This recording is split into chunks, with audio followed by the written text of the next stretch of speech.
देखो इस बंदे का पेंटिंग स्किल इतना ज्यादा बढ़िया है कि ये कुछ भी बनाता है तो असली ही लगता है। जैसा कि देखो आज ये बंदा पेपर के ऊपर लाल पेंट की मदद से लाल मिर्ची को बनाता है और मिर्ची को बनाने के बाद देखो ये बंदा हरी डंडी को भी बनाता है जिससे ये मिर्ची बिल्कुल असली लगती है। और फिनिशिंग देने के बाद देखो ये मिर्ची इतना ज्यादा असली लग रहा है कि पता ही नहीं चल रहा है इन सभी में से असली मिर्च कौन सा है और नकली मिर्च कौन सा है। देखो अगर आपके पास भी ऐसे टायर है तो फेंकना मत, क्योंकि इस टायर की मदद से आप अपना 5000 रुपए बचा सकते हो। जैसा कि देखो इस बंदे को जो इस टायर को लेता है और ट्यूब को काटकर इस टायर के ऊपर चिपकाने लगता है और ये थोड़ा मजबूत और कंफर्ट बने इसके लिए बंदा दोनों तरफ से ट्यूब को सिलता है। और आपको भी अपने टायर के साथ इतना करना है और इतना करने के बाद देखो आप अपने मन पसंदीदा कलर से इसे पेंट कर देना। लकड़ी का एक अच्छा सपोर्ट बनाकर दोनों टायर को रख देना। फिर देखो आपका चेयर बैठने बैठाने लायक रेडी है। देखो इस छोटे छोटे दाने को देखकर लोग इसे इग्नोर करते हैं, लेकिन क्या आपको पता है दानों को छोटे छोटे पीस में कट बनाकर छीन के लोग लाखों रुपए कमाते हैं। जो देखो कुछ इस तरीके से दिखता है जिसे कि निकाल के ये बंदा जैसे इस मशीन के ऊपर रखता है तो देखो सामने से ये कटर मशीन आती है जो कि इस दाने को काटकर और भी छोटा बना देती है। फिर देखो इस दाने को घिस घिस कर गोल किया जाता है और कुछ इस तरीके से पॉलिश मार के ये चमकने लगती है तो ब्रेसलेट बनाकर लाखों में बेचा जाता है। देखो जहाँ भारत वगैरह देशों में बैनर पोस्टर बनाने के लिए मशीनों का इस्तेमाल करते हैं, वहीं देखो चीन का ये आदमी खुद बखुद अपने हाथों से पोस्टर और बैनर को बनाता है और कुछ इस तरीके से लिखता है। जैसा कि देखो इस कारपेट पर दुकान का नाम लिखने के लिए ये बंदा सबसे पहले तो प्लास्टिक को पिघलाता है, जिसे पिघलाने के बाद देखो चम्मच की मदद से इस कारपेट पर लिखा जाता है जो कि बहुत ही यूनिक और स्टाइलिश होता है, जिसे एक बार लिखने के बाद ये कभी भी नहीं छूटेगा। लेकिन फिर भी इसे 2 लाख। देखो चीन में ये कैसा गेम है जहाँ पर आपको लटकने पर 1 लाख रुपए दिया जाता है। जैसा कि देखो ये बंदा 1 लाख रुपए जीतने के लिए आता है, उस रॉड को पकड़कर लटक जाता है, जिस पर लटकते ही सामने डिस्प्ले पर देखो उल्टी गिनती शुरू हो जाती है और 10 मिनट तक अगर तो आप इस रॉड को पकड़कर 10 मिनट तक लगातार लटके रहते हो तो आपको 1 लाख रुपए इनाम के तौर पर दिए जाएंगे। लेकिन ऐसा होता नहीं है क्योंकि ये दिखने में जितना आसान है उतना यह है नहीं। देखो क्या आपको पता है जब बर्फीले इलाकों में ज्यादा बर्फ पड़ जाती है तो देखो कुछ इस तरीके से सड़क वगैरह पर बर्फ की मोटी परत जम जाती है, जिस बर्फ को हटाने के लिए देखो लोकल लोगों को सरकार की तरफ से बर्फ हटाने वाली ऐसी मशीनों को दिया जाता है जिस पर बैठकर आपको मशीन को सिर्फ चालू करना होता है, जिसके बाद कचड़ी की तरह देखो बर्फ फटाफट साफ हो जाती है और सड़कें भी दिखनी शुरू हो जाती है जिस पर गाड़ी वगैरह चल सकता है। लेकिन फिर भी इसे 2 लाख मिले। देखो ये कोई 100-200 वाली घड़ी नहीं है, बल्कि इस घड़ी की कीमत 1 करोड़ रुपए है जो कि पूरी इंडिया में किसी के पास नहीं है, क्योंकि इस घड़ी को बनाने के लिए प्योर सोने चांदी का इस्तेमाल किया गया है। घड़ी के बगल में अगर आप ध्यान से देखोगे तो यहाँ पर भी एक छोटा सा घड़ी लगा हुआ होता है जो कि क्लॉक टाइमर वगैरह का काम करती है। इस घड़ी को खोलकर ये लड़का जैसे ही अपने हाथों में पहनता है तो देखो इस घड़ी का लुक इतना ज्यादा खतरनाक है कि इसे अच्छे लोग नहीं खरीद पाते हैं। देखो ये कुल्हाड़ी बार बार टूट जा रही थी, जिससे परेशान होकर ये बंदा इसे अपने गैरेज में लाता है और सबसे पहले तो ये कुल्हाड़ी को पकड़ने के लिए मजबूत बेड को बनाता है और फिर देखो कुल्हाड़ी में लकड़ी को टेम्पोररी फिट करने के बाद इस लकड़ी को लेता है और लकड़ी वाली गोंद को लगाकर इस बेड के अंदर लगा देता है और देखो इसे हथौड़े से तब तक पीटा जाता है जब तक ये कुल्हाड़ी मजबूत ना हो जाए और इसे मजबूती से पीटने के बाद देखो एक बार और गोंद को लगाया जाता है और अब देखो ये कुल्हाड़ी जिंदगी में कभी नहीं टूटेगी। देखो चीन की इस लड़की ने जूस पेरने वाली मशीन को घर में ही बांस की मदद से बना दिया, जिसे कि आप भी बना सकते हो और ये जूस भी असल में पेरती है। जैसा कि देखो ये लड़की इस बांस के अंदर संतरे को डालती है और जैसे ही मशीन को नीचे करती है तो ग्लास के अंदर बिल्कुल ताजा संतरे का रस निकलनी शुरू हो जाती है जो कि देखो प्योर संतरे की जूस होती है और दुकानों पर लोग पानी मिलाकर देते हैं और देखो एक बार में ही ये ग्लास फुल हो जाती है जिसे कि आप पी भी सकते हो। देखो ये दरवाजा अंदर से पूरा सड़ चुका हुआ होता है, जिसे चेंज करने के लिए ये आदमी सबसे पहले तो इस पुराने दरवाजे को तोड़ता है और इस पूरे दरवाजे को काटकर बाहर निकाल देता है जो देखो कितना ज्यादा सड़ चुका था। दरअसल ऐसा इसलिए क्योंकि इस दरवाजे को लगे हुए 50 साल हो गए, जिसे निकालने के बाद देखो ये आदमी लोहे का नया खिड़की को लाता है और इस कटे हुए जगह पर इस खिड़की को लगाता है और देखो ये आदमी इस दरवाजे के अंदर दरवाजे को लगाता है ताकि हवा खाने के लिए छोटे दरवाजे को खोला बंद किया जा सके।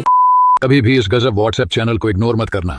क्योंकि इसको फॉलो कर आप करोड़पति बन सकते हैं और साथ ही दुनिया की हर अद्भुत जानकारी और हर महीने गजब चीजें जीत सकते हैं। जी हाँ, उस चैनल को फॉलो करने के लिए इस वीडियो के कमेंट बॉक्स में लिंक दिया गया है, अभी जाकर हमें फॉलो करो और साथ ही यूट्यूब चैनल मैक्रो डिस्कवरी को भी सब्सक्राइब कर इंस्टाग्राम पर भी फॉलो कर जुड़े।